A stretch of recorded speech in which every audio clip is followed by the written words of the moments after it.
Ego is based in fear and the perception that the perceptions of other people, how we're going to be perceived by other people. It's actually fear-based.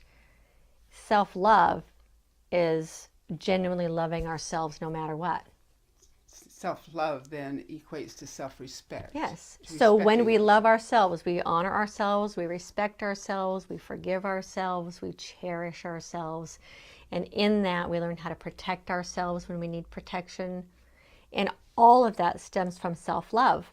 And it's not something that's being taught. Love yourself first. We can't give what we don't have. And yet, so many of us were taught completely the opposite, that it's not okay to think highly of yourself. It's not okay to love yourself.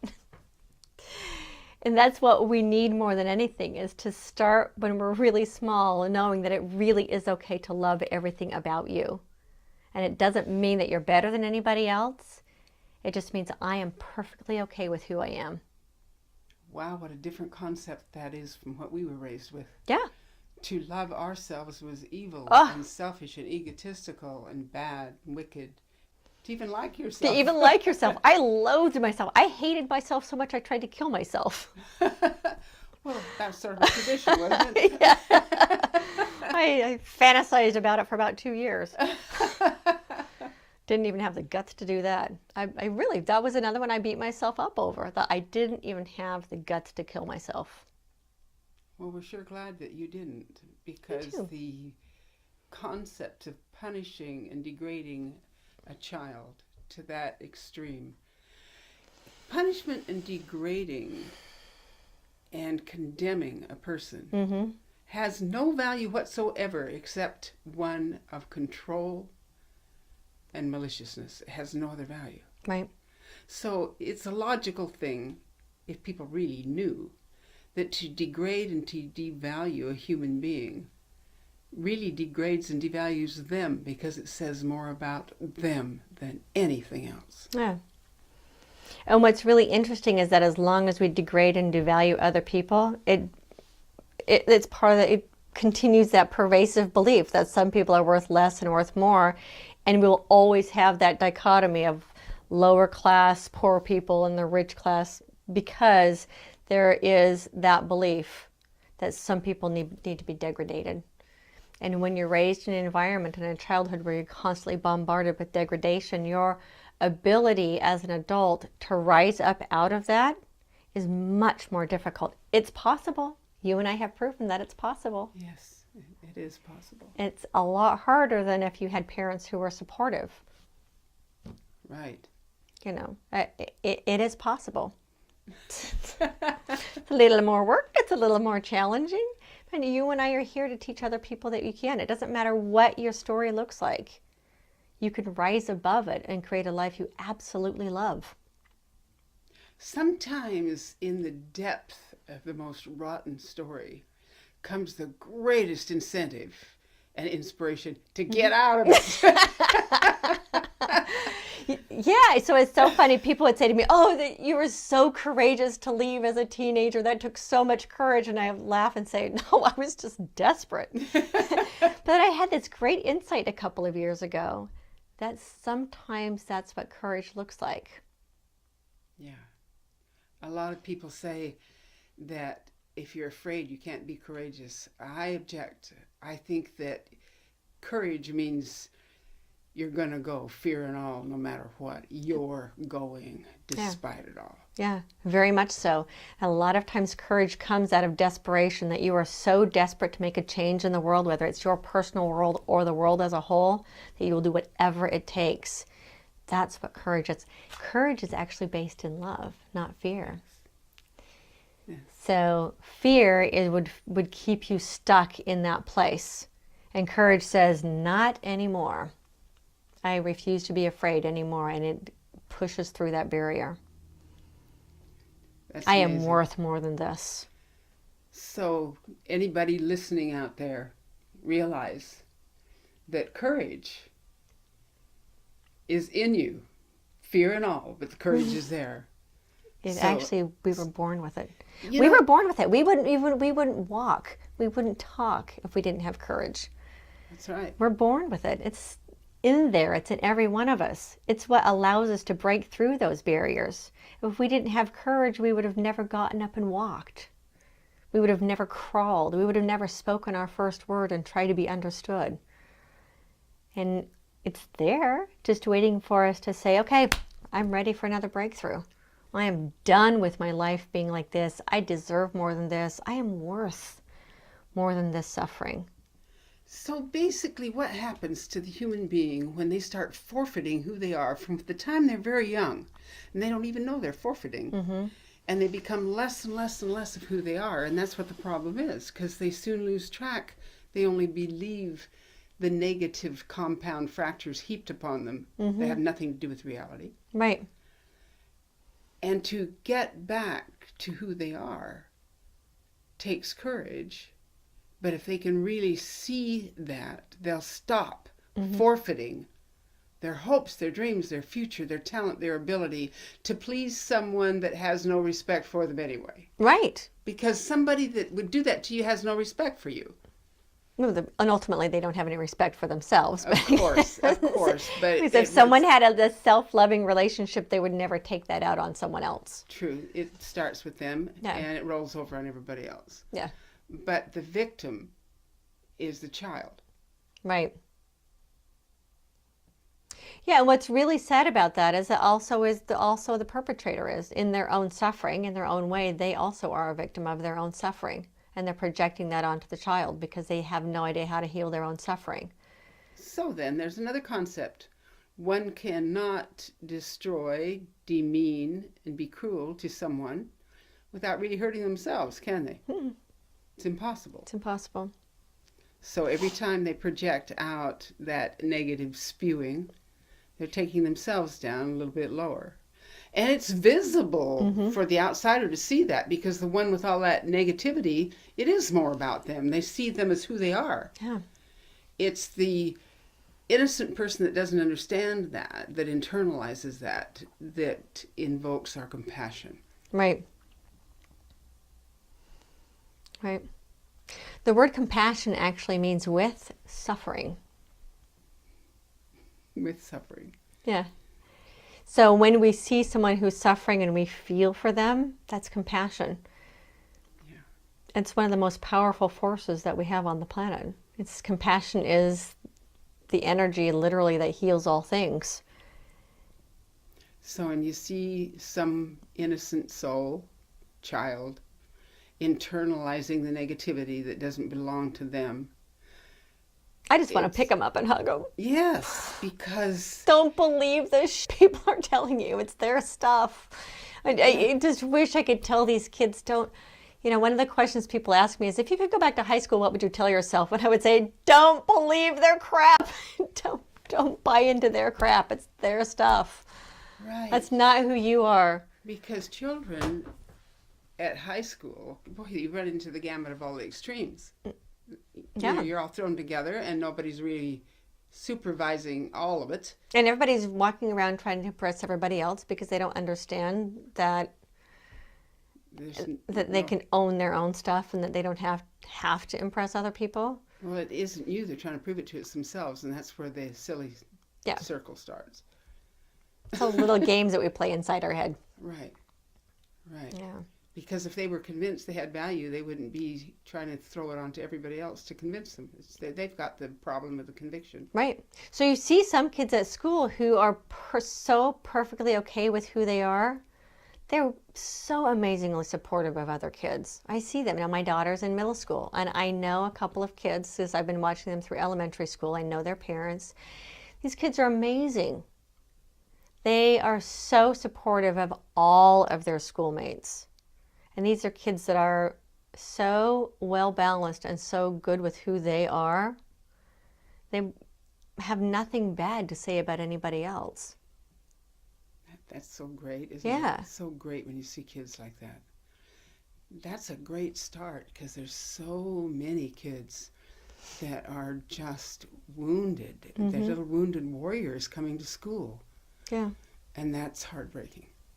And it starts at home. Yes. Yeah. And I my kids, even when they were really little, first and second grade, they would say, "This one kid is so mean to me," and I've taught them compassion. If there are kids at school who are bullying you, it's because somebody at home is bullying them. They do what they see. Yeah, and that's the only the only place they have any power, because they don't have any at home, is to take it out on other kids at school. So they live what they learn. Yeah. Literally. And that's how we see people who hurt us through the eyes of compassion understand that they hurt us in their own suffering. Yeah. That's very sad. Mm-hmm. We have a lot to do to reach more people. We do. We have a lot to do. So when people are out there being negative and impossible and cruel, they really need to look inside and ask themselves where it all started with them. Right. What voices were in their head? Who put them down?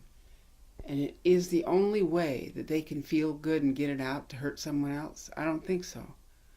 What is it they really want? What they really want is to feel that they are worth something. Every person on this planet wants to be validated. Ultimately, that's what we all want. We want to know that we are of value. Being validated and accepted is a basic human need. Mm-hmm. It really is. Yeah. So those that are going around making life miserable for somebody else have a real problem. Yeah, they really just want somebody to notice them. That's a hard way to get attention, isn't it? Yeah. Yeah. And so we have a lot of people who are really taking their own suffering and projecting it onto other people because they desperately want to be noticed. And a lot of them end up in leadership positions and bossing other people around because they need to be validated, not understanding that validation comes from inside of ourselves. We have to work down through all of those layers. I mean, for me, really getting to this point where I feel really, really good about who I am and about my life. I could say I love my life. And it has nothing to do with my circumstances. I learned how to love my life in the middle of a bankruptcy, a foreclosure, a marriage that was falling apart, 2 kids diagnosed with learning disorders. My life was falling apart. And that's when I learned how to love my life, in the midst of all of that chaos. Because I found it in peeling down all of these layers of false beliefs to get to my own truth. And when I started living my life based on my truth, not on anybody else's expectations, I fell in love with myself. And that's beautiful, because you are a beautiful person and you heal people with what you teach. Thank you. Your healing is healing others, which is why I wanted the honor of having you here today. Thank you. Yes. It's a very wonderful, wonderful thing you do. Thanks. Thank you for it. I want to thank you so much for being here, because truly, truly, Victoria, I think that what you teach is so valuable. It needs to be heard, and I hope that you will continue for a long time. And I hope that the lives that you touch will periodically write you a letter and tell you how it went. Okay? Oh, I love fan letters. I don't call them fan letters, but I had someone about a week ago who was visiting from New York. He called me up and he said, "My mom is in town and she's a big fan of yours. Can she meet you?" So I thought it was really sweet. He and his mom took me out to breakfast, and it isn't about fans. This isn't about fame and fortune for me. It's knowing that I'm making a difference in people's lives. Well, and that for me is living my life on purpose. You truly are. And it's wonderful and an honor to me for this show that you drove clear from Los Angeles to honor us with your presence. Deeply appreciated. Everybody, you got something special here today. Thank you. I'm delighted to be here. It is draining to be around negativity. If you have to be and you want to make a career out of it, helping people out of it, that's one thing. But to live in it and steep your own life in it, I think is not good. Mm-hmm. And you shouldn't do it. Yeah, it can become very unhealthy. I think it's a wrong thing to do. For anybody. Yeah. It isn't necessary. I mean, I left Utah already. Yeah, if I wanted to be in an environment that abused me, I'd still be where I was too. But I'm sorry, I think too highly of myself to put up with being abused. If I wanted to be martyred for someone else's emotional drama that I have no power over, because, you know, we're adults and everybody makes their own decision, but it's their decision to decide to martyr us because we're women or whatever the problem is. Okay, fine, I just don't want to play. That's your game. Enjoy yourself. Yeah, I'm out of here. I'm done with that game. I'm out of here. So, I outgrew that game. I don't need it anymore. I don't believe in it anymore. I believe that martyrdom, for the sake of martyrdom, to lift somebody else up, is so wrong. The martyrdom is a bad way to live. We're asked to live and teach and uplift, not go through life stabbing ourselves in the back and say, I can suffer better than you can suffer. You owe me. Look how much I'm suffering. You know, fill me up. I'm suffering. No. That's an illness. It is. And ultimately, we can't make someone else happy. The only thing we can do is help show the way. That's right. And the choice is there. And the choice is ultimately theirs. Correct. Because their decisions belong to them. This whole concept is you can go in there and you can change somebody. You can't. You can offer them anything. But the decision to what they're going to do with it is not yours. And that's freedom, and that's as it should be. They will learn when they're ready, and they won't learn before they're ready, and you can't make them. So don't be wasting your time trying to force them to do something they're not going to do because they're not ready. Well, and we can't force our beliefs on someone else anyway. And whose right is it to force? That'd be any different. How is forcing my beliefs on someone else any different than someone else forcing their beliefs on me? Then it becomes my dogma being forced on someone else. And sooner or later, your karma runs over your dogma. Not going to happen. You're right. There's nothing you can do. Nothing you can do to make anybody do anything. Now, let me clarify that. When we were kids, and in the polygamist cult, they were going to give us a prepaid one-way ticket to hell, beat us, take our children away, destroy us physically in the flesh and eternally if we didn't live polygamy. And we believed it. And as for me, I was terrified for years to get my children out. And because it was like the Stockholm Syndrome, I played the game until I could get my children out because I couldn't get them out any other way. But I knew it. I knew it was a game until I had the exit. I didn't lie to me, but I played a part that was a lie. And it was painful every day to live a lie to get my children out. But I did it, and I'm out. And looking back at that, whenever I see somebody condemn, hate, persecute, prosecute, threaten somebody, defame them, blame them, to control them, it goes right back to that cult. And I just have a real low tolerance for being around that. I can see it, I can understand it, I can have empathy for those that are caught in it, I can have great empathy and forgiveness for those that don't know any better, but I don't want to live there in that spot. I don't want to remain in that ignorance because it's so depleting. I just want life. I want to love life, and I do. Yeah, and once we choose to no longer be a victim of our past, then we get to go to that point where we love life. When we were kids, we really believed that we were responsible for our husband's salvation, for our parents' unhappiness, for the condition of the neighbor down the street that thought that we had not dressed right, walked right, talked right, or done our hair right, and made them sad because they had to be around somebody that wasn't exemplary. We actually believed we were responsible for somebody else's feelings and internalized that. And it's too heavy a burden to carry. You can't do that. And that just compound.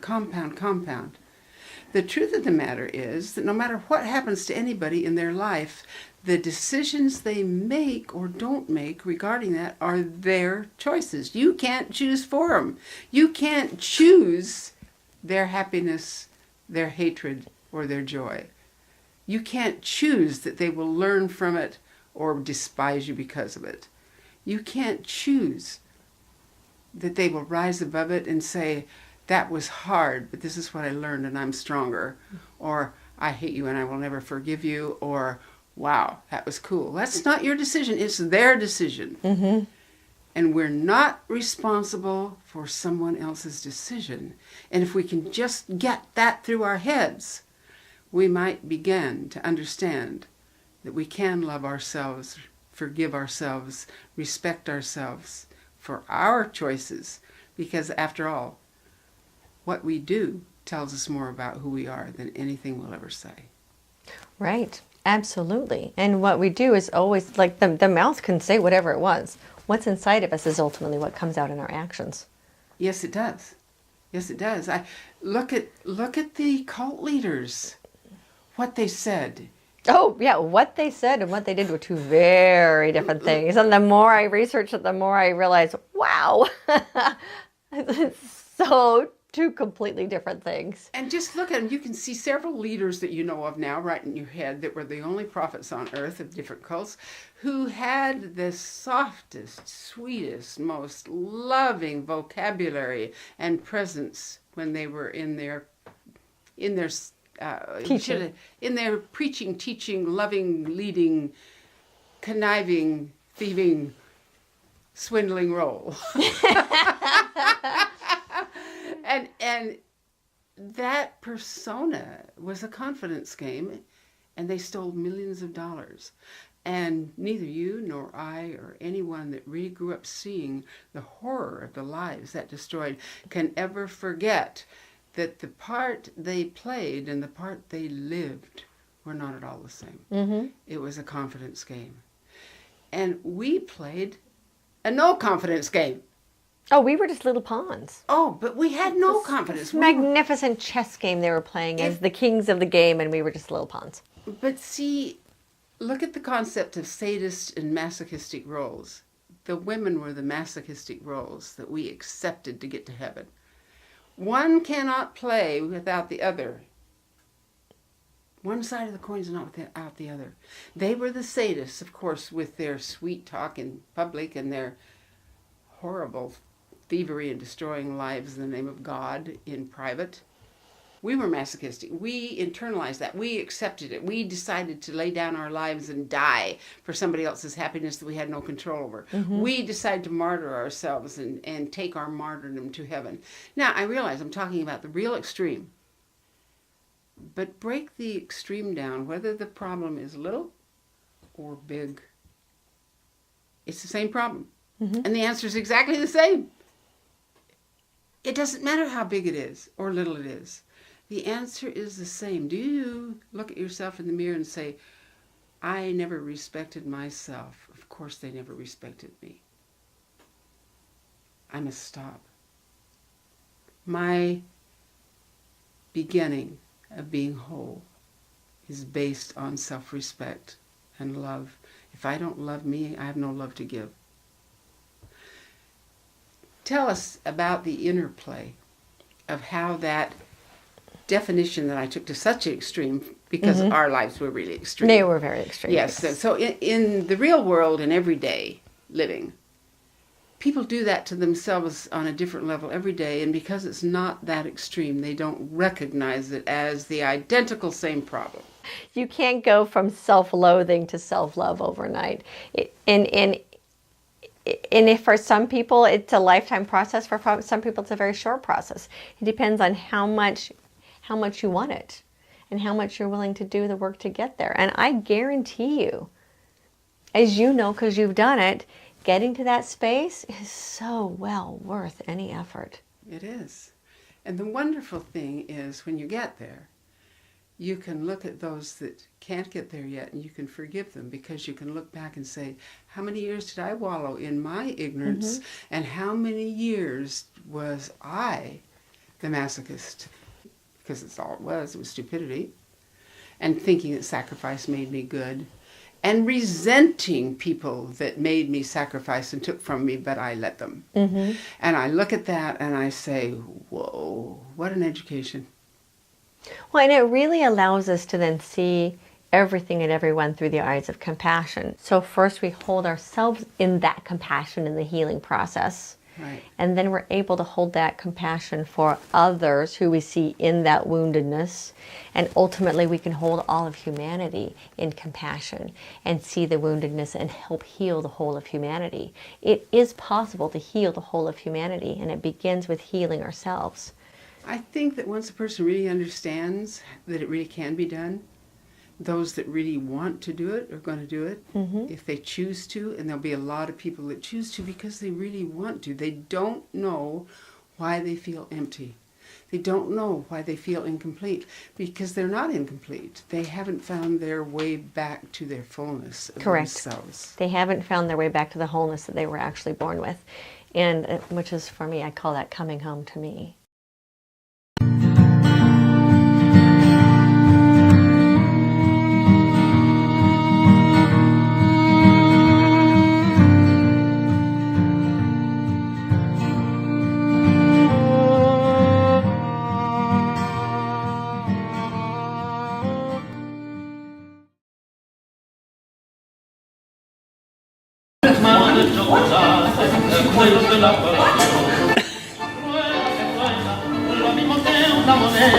Con ropa de azul y seda, la negra que te mintió. Todos los cueros están doblando, solo tus ojos están llorando. Y un fardo de cuello dura fumando, un culo de veneno. Diga que siga, no sufre ni la partida, que el cielo también castiga, la culpa de la religión. Las manos en la tambora mientras tu pelo llora, te llora. Digo que es un tesoro de plata, llora tu corazón.